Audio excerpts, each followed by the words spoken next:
कभी कभी जब पीक टाइमिंग्स होती है तो आपको एक एक दो दो बजे तक रात की बैठना पड़ता है। जो आज से इम्पोर्टेंट अगर कोई पार्ट है सीए की जर्नी में तो वो है आर्टिकलशिप। इसी की वजह से दोस्तों जो नेवर गिव अप एटीट्यूड बन जाता है चार्टर्ड अकाउंटेंट्स का, वो एक अलग ही लेवल का होता है। तो शुरुआत में ही दोस्तों सीए स्टूडेंट्स का मोटिवेशन जो है पैसे की तरफ कम होता है। तो ये जो भगवत गीता की लाइन है कि कर्म करो फल की चिंता मत करो, ये सीए स्टूडेंट्स पर कितनी परफेक्ट बैठती है। तो एमबीए में भी इंटर्नशिप होती है, तो इसमें क्या बड़ी बात है कि आर्टिकलशिप।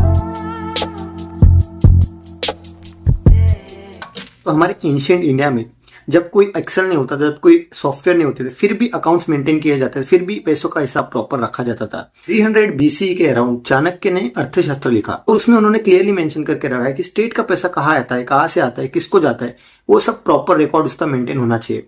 और हर एक ऑफिसर को एक रिस्पॉन्सिबिलिटी दी गई कि आप इस स्टेट का पैसा मेंटेन करेंगे और अगर ऊंच नीच होती है तो आपको ही रिस्पॉन्सिबल पकड़ा जाएगा और आपको ही पूछा जाएगा कि पैसा कहाँ है। तो दोस्तों जो व्यापारी लोग होते थे वो अपना अपना खुद का रजिस्टर्स मेंटेन करते थे, अपनी अपनी अकाउंटिंग वो खुद करते थे अपने अपने हिसाब से। तो ऐसा कोई स्टैंडर्डाइज अकाउंटिंग का कंसेप्ट नहीं था बिफोर द ब्रिटिश राज। लेकिन जब ब्रिटिशर्स हमारे इंडिया में आए तब उनके साथ साथ में एक कॉन्सेप्ट भी लेकर आए जॉइंट स्टॉक कंपनी का, और सन 1600 में ईस्ट इंडिया कंपनी हमारे इंडिया में आई और साथ में इंडिया में कॉर्पोरेट अकाउंटिंग का कंसेप्ट भी लेकर। अब देखिए जॉइंट स्टॉक कंपनी एक ऐसी कंपनी होती है जिसमें ओनर्स बहुत सारे होते हैं और हर एक ओनर को ये पॉसिबल नहीं है कि वो जाके अपने अकाउंटिंग चेक कर पाए, कंपनी में सब चीजें अच्छे से चल रही है ये सब वो चेक कर पाए। इसलिए 1930 में आईएबी लाया गया, इंडियन अकाउंटिंग बोर्ड, ताकि अकाउंटिंग को स्टैंडर्डाइज कर सके और एक ऑडिटिंग का सिस्टम ला सके। अभी जो आईएबी था दोस्तों वो इंस्पायर्ड था आईसीएईडब्ल्यू से, institute of chartered accountants of England and well. और जब 1932 में ये जो बोर्ड बना उसमें एक रजिस्टर मेंटेन किया जाता था। उस रजिस्टर में जिसके भी नाम होते थे वो इंडिया में ऑडिट या फिर अकाउंटिंग करने के लिए एलिजिबल होते थे। अब दोस्तों ये जो आईएबी है वो लगभग 15 साल तक चला और 15 साल के बाद हमें आजादी मिल गई। और दोस्तों आजादी के बाद ये डिसाइड किया गया कि हमें हमारा इंडिपेंडेंट इंस्टीट्यूट बनाना है जो कि गवर्नमेंट से अलग होकर इंडिपेंडेंटली काम करेगा। और इसीलिए 1949 में पार्लियामेंट से चार्टर्ड अकाउंटेंट्स एक्ट को पास किया जाता है और इसी तरह 1 जुलाई को बनता है हमारा institute, the institute of chartered accountants of India. और 9 जून 1950 में हमारे देश के पहले चार्टर्ड अकाउंटेंट बनते हैं श्री गोपाल दास पद्मश्री कापड़िया, जीपी कापड़िया, और वो पहले आईसीएआई के फाउंडर प्रेसिडेंट भी बनते हैं।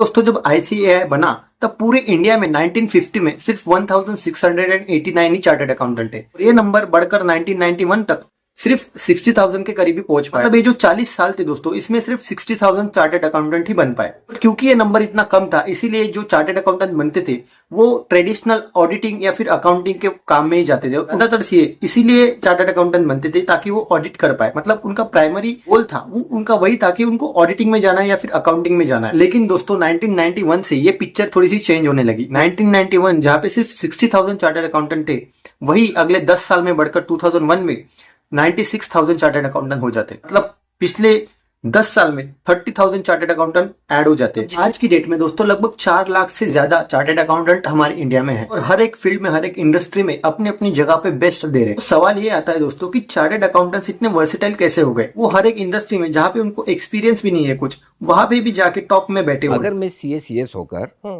मैं यहाँ तक पहुँच सकता हूँ और वो कर सकता हूँ जो मुझे कुछ कभी आता नहीं था, तो इसका मतलब है सीए कुछ भी कर सकता है।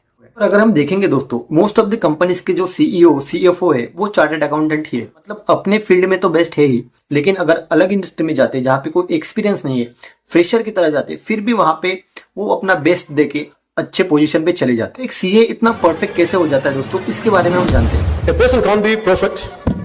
Maximum he can be a chartered accountant. CA हूं मैं, आराम से कहीं भी खड़ा होऊंगा तो बढ़िया से कमा लूंगा, खा लूंगा, अच्छी देश लाइफ के प्रधानमंत्री के सिग्नेचर की वो ताकत नहीं है जो ताकत एक चार्टर्ड अकाउंटेंट के सिग्नेचर की होती है। You know, I always say this कि सीए सिर्फ सीए नहीं बनता, एक कहना बनता कितने है। चार्टर्ड अकाउंटेंट से जो आरडी बने, फिल्म एक्टर्स बने, फिल्म मेकर्स बने, तो क्या नहीं किया है। So this degree is so powerful. तो इसके 2-3 रीजन है दोस्तों। सबसे पहला रीजन है सिलेबस। अभी जो सीए फाइनल का अगर हम स्पेसिफिकली बात करें सिलेबस है उसमें 6 सब्जेक्ट है और एक एक सब्जेक्ट समंदर जितना गहरा होता है। और क्योंकि इतना बड़ा सिलेबस होता है दोस्तों तो रिटेंशन पावर भी बहुत ज्यादा होनी चाहिए, उसके साथ साथ में सीटिंग कैपेसिटी भी होनी चाहिए और उस चीज को अंडरस्टैंड करके ग्रैस्प करके रिमेम्बर करना वो भी बहुत बड़ा टास्क होता है। और इन सब चीजों की वजह से ही सीए स्टूडेंट्स को लाइफ में बहुत हेल्प मिलती है। क्योंकि अगर आप कहीं भी जाएंगे दोस्तों आपको रिमेम्बर करना है, आपको अंडरस्टैंड करना है, आपको उसको अप्लाई करना भी आना चाहिए। That process of studies appearing for the examination, preparing yourself mentally, because it's also mental test. Yes, of And also physical endurance. और ये 3 चीजें अगर आप अच्छे से कर पाते हो तो आप कहीं पर भी एक्सेल कर सकते हो। और क्योंकि सीए स्टूडेंट्स का जो सिलेबस है उसकी वजह से इनको जो ग्रैस्पिंग पावर है वो अच्छी बन चुकी होती है, इनको लाइफ में बहुत हेल्प मिलती है और वो बहुत अच्छे से ग्रो कर पाते हैं। और दूसरा और मैं कहूंगा सबसे इम्पोर्टेंट अगर कोई पार्ट है सीए की जर्नी में तो वो है आर्टिकलशिप। 3 साल आर्टिकलशिप में जब आपसे कमर तोड़ मेहनत करवाई जाएगी और पढ़ाई के लिए छुट्टी भी नहीं मिलेगी तो बेटा आंसू निकल आएंगे। तो एमबीए में भी इंटर्नशिप होती है, तो इसमें क्या बड़ी बात है कि आर्टिकलशिप। देखिए आर्टिकलशिप की 2-3 खास चीजें मैं आपको बताता हूँ। आर्टिकलशिप में सबसे पहले आपको जो स्टाइपेंड मिलता है वो बहुत ही कम होता है, मतलब 2000 रुपीज पर मंथ। आप सोच के देखिए कितना कम होता है।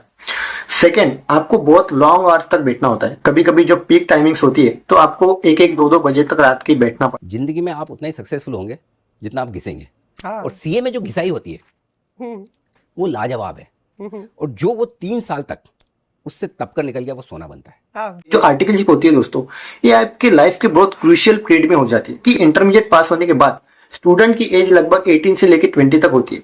और इस एज में इतना बड़ा एक्सपोजर सीए स्टूडेंट्स को मिल जाता है। अगर आप अच्छे सीए फॉर्म में चले जाते हो दोस्तों तो आपको बड़े बड़े सीईओ कंपनीज के उनके साथ में जो मीटिंग्स होती है उसमें बैठने का आपको मौका मिलता है।